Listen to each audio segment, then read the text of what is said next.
Bonjour. L'ONU, objet futile mais nécessaire. C'est parti pour la 78e session de l'Assemblée générale des Nations unies qui se tient du 19 au 23 septembre et le 26 septembre à New York. Un rendez-vous traditionnel qui réunit les chefs d'État et de gouvernement d'au moins 145 pays.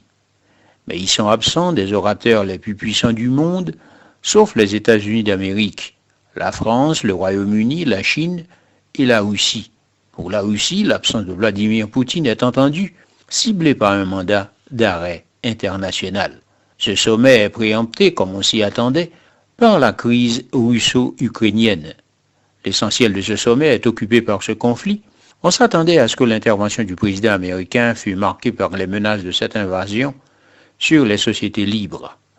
Le président américain Joe Biden a plutôt développé des aspects liés au développement durable, au climat, aux nouvelles technologies, aux réformes institutionnelles, Banque mondiale, Organisation mondiale du commerce, élargissement du Conseil de sécurité de l'ONU. Difficile de faire autrement, c'est une prise en compte de la tendance lourde des relations internationales, le multilatéralisme. Il caractérise aujourd'hui les efforts de la communauté internationale. Un multilatéralisme, rappelons-le, soutenu par la fragmentation du monde. Le président américain a cherché à forger un récit commun entre les continents au nom de défis partagés, en particulier sur la menace existentielle que représente la crise climatique. Citant les vagues de chaleur sans précédent aux États-Unis et en Chine, une 5e année de sécheresse dans la corne de l'Afrique, les incendies en Amérique du Nord et dans le sud de l'Europe, et enfin les inondations meurtrières en Libye. Joe Biden a défendu la nécessité impérieuse de réduire la dépendance aux énergies fossiles. C'est la dernière partie de son discours que le président américain a, dans des termes fermes, abordé la guerre en Ukraine en renvoyant l'entière responsabilité sur Moscou.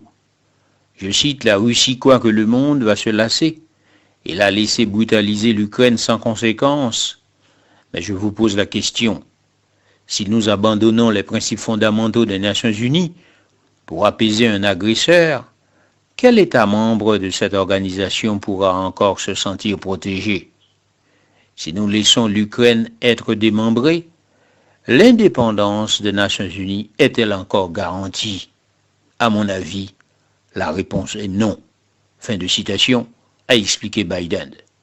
C'est pour cela que les États-Unis et ses alliés partenaires continueront, poursuit-il, de se tenir aux côtés du courageux peuple ukrainien, tandis qu'il défend sa souveraineté, son intégrité territoriale et sa liberté. Fin de citation.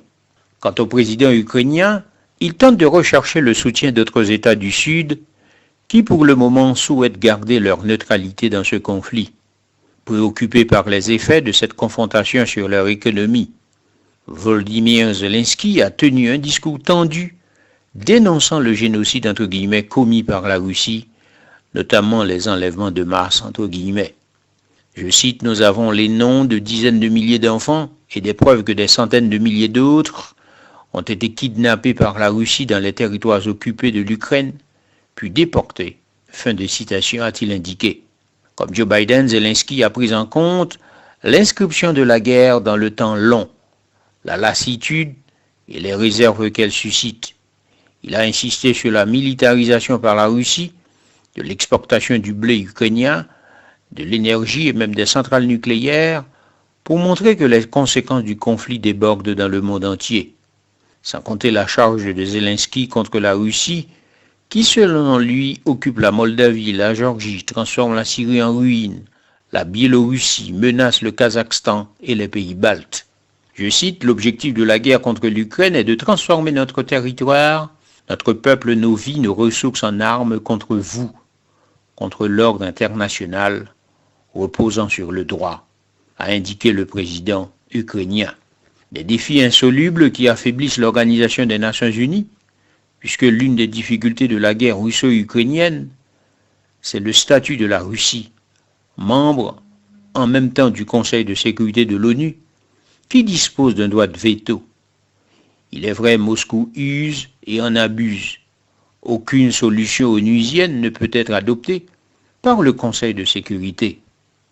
En avril 2022, il faut le souligner, Volodymyr Zelensky a réclamé que la Russie soit exclue du Conseil de sécurité de l'ONU et qu'elle perde donc son droit de veto.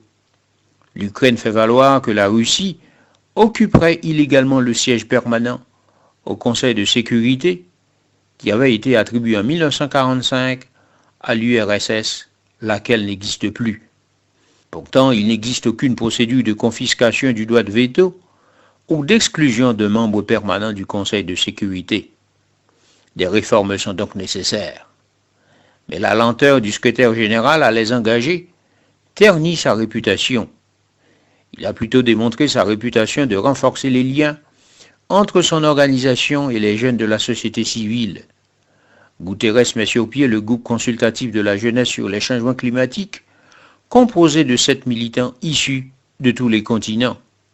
Si son engagement lui attire le respect de nombreux spécialistes et militants du climat, le sociodémocrate portugais n'est toutefois pas épargné par les critiques. Sa surenchère rhétorique, c'est l'expression de son impuissance. Antonio Guterres est l'arbitre d'un match de football qui se lamente que les équipes soient si mauvaises et qui voudrait jouer à leur place, mais ne le peut pas, explique le politologue français Gemène, membre du groupe d'experts intergouvernemental sur l'évolution du climat, le GIEC. D'autres lui reprochent de surinvestir le dossier climatique pour masquer la crise du multilatéralisme en général et du système onusien en particulier, entre autres la paralysie du Conseil de sécurité, le retard dans les objectifs du développement, les difficultés accrues des opérations de maintien de la paix, comme on le voit au Mali, en République du Congo et même en Haïti. L'échec au printemps 2019 des tentatives de médiation personnelle en Libye l'a incité à davantage de prudence. Trop, peut-être aux yeux de certains diplomates qui lui ont reproché son manque d'implication dans les semaines précédant l'invasion russe de l'Ukraine, à laquelle, comme beaucoup, Antonio Guterres ne croyait pas. Et si son implication discrète, mais cruciale, a facilité l'accord céréalier entre la Russie et l'Ukraine, dont Moscou s'est depuis retiré, la dure réalité de la guerre comme celle du réchauffement climatique dessine, au bout du compte, un même constat. L'ONU constitue un excellent cadre de discussion, mais la plupart des décisions échappent à son contrôle. Cela laisse au patron des Nations Unies une voix qui porte et qu'il utilise avec une habileté rhétorique remarquable. Quant à la crise haïtienne, l'ONU est donc dépassée par les enjeux, entre tergiversation, billevesée et irresponsabilité. Elle ferme ses yeux sur le nombre de morts enregistrés tous les jours en Haïti, impuissante à financer une armée nationale composée d'Haïtiens, issus des armées américaines et haïtiennes. Plus que jamais, l'ONU devient donc une sorte de ministère mondial de la parole, un objet forcément futile, mais assurément indispensable